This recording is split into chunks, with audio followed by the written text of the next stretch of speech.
You ready? Okay, so here the first thing I got to say, Marco Galupo.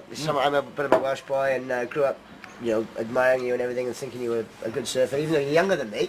It's always hard to know someone that's, you think is a legend that's actually younger than you. But the heat against Tom Curran. Yeah, the heat against Tom. Yeah, I'm 42 now. You kidding me? Yeah, oh yeah. Yeah, no worry. Yeah, so the heat. Yeah, the heat against Tom Curran. I mean, in my eyes, was probably one of the best heats ever in the world. Would you actually say that yourself? Well, you know what, Carwin, definitely one of my top 5 heats in the world against Tom Curran, even though I didn't win. I really remember it, and vividly to this day, because circumstances happened, and the waves came on really good. Little light on shore. I was like 17 years old and so psyched to surf against Tom Curran, which had been my idol for a while, and I had a great heat. Don't get me wrong, but the master he got me in that heat, but one of the main reasons why that heat was the best is because everyone talks about it. I mean, but there was very good surfing going on in that heat, wasn't it? Yeah. I mean, it was as if the boundaries got pushed right there and then. I mean, there was one kind of entry I'd done at the end of the one we went like that afterwards. Yeah, and I kind of nailed it, and it felt great. Yeah. Probably underscored. But I mean, Tom just had on a string that day, but it was an all-time heat. It really was.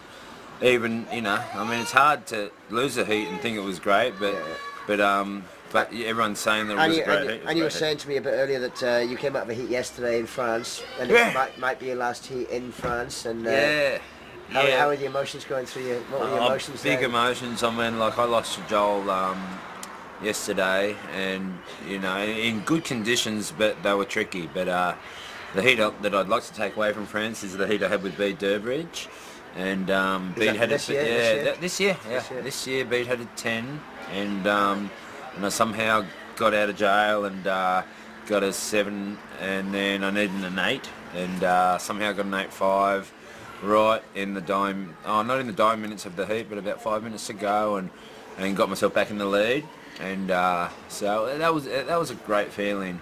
And actually, it was just because I've had such a kind of a nonchalant year, that will go into one of my top 5 heats because it's my last year. Well, maybe.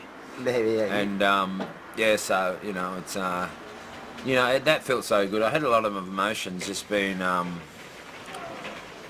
France and winning a heat. Against someone with a 10. I mean, one of the guys that's on a roll. Your career's been probably longer than, spanned more decades than most people. Anything else that really stands out for you? You know what, like Pipeline Masters final was, it's really stood out for me. And I was at a young age then, and have you been in the Pipe Masters just once? Pipe Masters final, I've been in there a few times. Yeah, but which one? The one I won when I was 17. That's the one. Yeah, and it was really big pipe, and I wasn't like getting barrels like a Bruce or Randy by any means. It was like it was 12, 15 feet, and kind of closing out. So I was playing the tricky like inside, getting in between the sets and trying to get barreled, and got a couple of kind of mediocre barrels, but everyone else was getting cleaned up. So when we got to the beach, and everybody lost each other. This is like a 6-man final back in when the Pipeline was an invitee contest. And I don't know why they invited me, don't get me wrong, but I think I was the new young wave, and they just wanted to see me go and try and surf Pipeline, thinking I'd eat shit, which I did, but ended up somehow winning the event, and it was a surprise for everyone when we got to the beach, including me, and it was probably one of my most treasured wins of my career, because it's a beautiful thing. I was at the Borough Pairs for Tyres in 1983. Actually, that's true too. I forgot about that. Yeah, because because you were going off in that. It's got to be probably my 5th best win is against Tom Curran in the final, and I think I had, I had rabbits. Wasn't it 83, or was it 86? 83, 84, 85, or 86. Like it's one of those, they're all the same years to me. Yeah, true. But I had rabbits staying at my house, and he was driving this RX-7, like a really nice car, and And Girl's car though, isn't it? Oh, it's a chick's car, yeah. Exactly, yeah. But we were listening to David Bowie back then, and like he turned me on to David Bowie, and I was so psyched on it. And after I won the Barry Press, we drove down to Bells together, and it was in the chick car. In the chick car, drove all the way listening to David Bowie. It was all time. But anyway, like winning that final, like, and we had a massive crowd. It's the only time my dad's ever watched me surf a contest, and I won it, and that was really emotional for me back then. That was a big win for me back then. That was the launch of my career, really. You know, I had wins before that, but that was my big first win. Yeah. You're a fucking legend. Oh, thanks, Colin. Thanks for asking me questions, mate. You're a legend. You're gonna go down shouting. Shouting? Like, you mean at the bar? Yeah. You're shouting. I moved back to the beach. I grew up on the beach, but I moved inland for a long time and lived in this condo. But then when I moved back to the beach, there's kind of like a junky sort of terrible wave up front, so I wanted to get a bunch of fun boards that I could ride in these mushy little waves, and the Fishgate was one of them. I got a couple fishes, and everything was pretty fun, but the Fishgate I really loved because it just goes so fast. It has so much drive, and you can still get pretty loose and do some nice turns on it and stuff, but it's just like, it's almost like a toy or something. To just have so much fun on it. And so I started packing it in my board bag, and it ended up being really easy. It just slips right in there under the rocker of the bottom board and kind of protects it, and it really helps when the waves go flat for a couple days. It's easy to get kind of depressed and down when you're not surfing on a surf trip because there's not a whole lot of other things to keep you occupied a lot of the time. But I can pretty much ride anything on a flat day and still have fun on those Fishgates. They just go so fast. Yeah, I was calling my first one Sam. I don't know why. That was just something I didn't actually call it Sam. I never actually even said that. I just wrote it down. That was something I wrote in a blog. I never actually, but then somehow it like kept caught on, and like my friends were saying Sam. Well, not even my friends, just one guy. Well, a couple people were saying like, "You bringing Sam out today?" I never even actually really called it Sam myself. I just wrote that down for some reason, do a little drawing. But that was still the best. That was my favorite one still. Well, the next one was Clementine. Just there was a little period there when I was doing lots of like child drawings on my boards, and then sort of Sam and Clementine came from that, sort of spawned from that, I guess. The new one I haven't named this one. There's no names. He's anonymous. I try and pack the bare minimum that I need. I hate traveling with too many things, and I hate electronic things because you got to bring all the chargers and stuff. So I don't bring a computer. I just bring an iPod with the car connector, so I don't have to bring a charger really. It just kind of doubles up. Basically, I'll bring like notebooks and watercolors and stuff to fool around with, and then some cameras, and I try and get the photos processed while I'm on the road so I can have something to fool around with, and just, I don't know, I prefer that sort of stuff. I don't know. I could sit on the internet all day, but then when I do something like that, it's a little more, I don't know, productive.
Yeah, well, it's, you know, traveling's fun and it's definitely an adventure.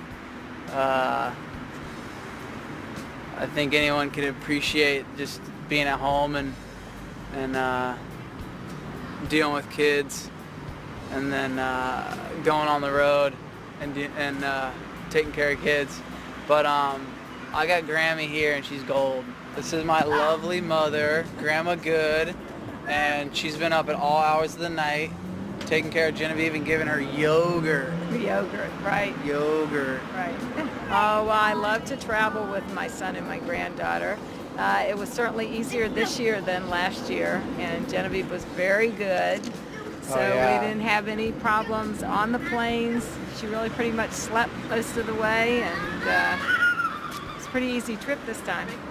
And you've been, oh, why don't you tell them you've been painting? Painting. She's been Picasso, been painting all these pictures. I'm not going in it. You want me to walk over there with you? It's closed, I'm telling you, honey. Not going to open. There's water. Look, water. Well, I think my standpoint's a little different than maybe a lot of people. It's just because, you know, I just seen him this year, you know, just from the very beginning. He seemed a lot more relaxed than he has in the past, and a lot happier, I think. I think there were some things in his personal life that he cleared up and became peace with, and he has a beautiful new girlfriend that he loves spending time with, and she's great and been really good for him to be with. And you know, we haven't gotten to hang out as much this year as we have in the past, but I mean, just from being around him, I know he's kind of cruised into like the best year of his life, which is funny because you think about, you know, people being determined and people focusing and working hard, and you know, it's like he's already done the groundwork. Obviously, he's on his 9th world title, and he's just really like become relaxed, and I think that's been like the biggest, you know, asset for him this year. It's been his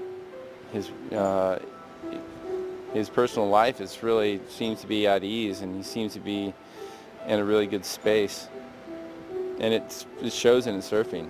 You know, I mean, he's taking it, like I said, he's taking it one day at a time as well. You know, he's been like, well, I'm going to go to the next contest and see how it goes, and then I'm going to make a decision from there. So he showed up and won, and then he showed up and won, and I'm like, are you going to go to the next one? And it's like, yeah, I guess I'll go, you know, and I guess his goal was if he didn't get first in the contest, he wouldn't go to the next one.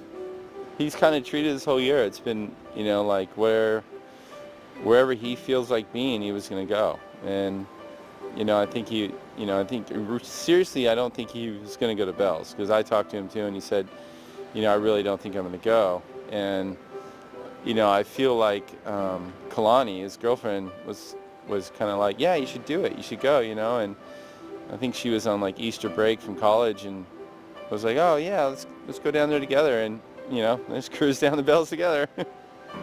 You know, I like having Kelly around. I mean, he just makes everybody surf better. I mean, he's the best surfer ever to live. So to be the best, you have to beat the best, and you know, to have him around and be inspired from his surfing. I mean, you know, nobody surfs like him. And we have a lot of surfers like that, you know, like Mick and Joel, and guys that you can't replace. There's only one Mick, there's only one Kelly, you know, I mean, there's only one Joel, and that's just that, and that's what makes this tour just amazing, you know, is that upper echelon of surfers.